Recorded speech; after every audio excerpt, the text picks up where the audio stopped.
Maganda po. Saka maayos pa ang ano nila po sa amin. Ano po, yung mga services po nila is very nice po.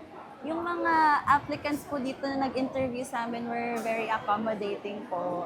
And yung procedures po, hindi naman po siya harmful. Maganda po siya overall. In my opinion po, yung ganito pong program is a great opportunity po, especially for yung parents po namin since mayroon na pong sa edad po nila, mayroon na po silang nararamdaman. Pero as for students po, yung mga special cases po, I think it's also a great opportunity. Lalo na po sa mga wala pong, di po sila financially capable po. Ayun po. Nakikita ko naman po yung vast improvement sa education and then sa healthcare po. Kasi nakikita ko po sa mga balita yung mga nangyayari and such. Opo. Maganda po ang ano. Maraming salamat po sa lahat ng nag-ano po dito, pati kay PBBM po.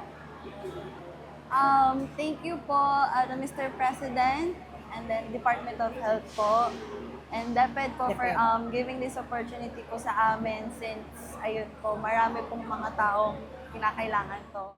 In my experience po, very organized po yung YAKA program and very accommodating din po sila ate and kuya. And nakadiscover po ako sa sarili ko na hindi ko alam is problema na po pala.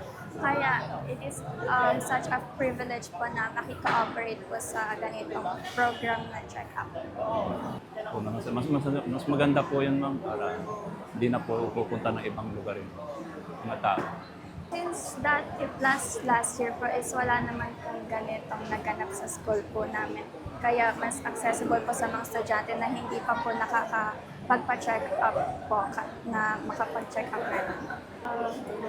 Una po sa lahat, salamat po kasi nakapagpa-check up po kami mga estudyante and kahit po yung mga guardian po namin. And malaking tulong po ito para po maging aware po kami sa kung anong nararanasan na po ng kalusugan. Salamat po kasi maganda po talaga yung ganyan.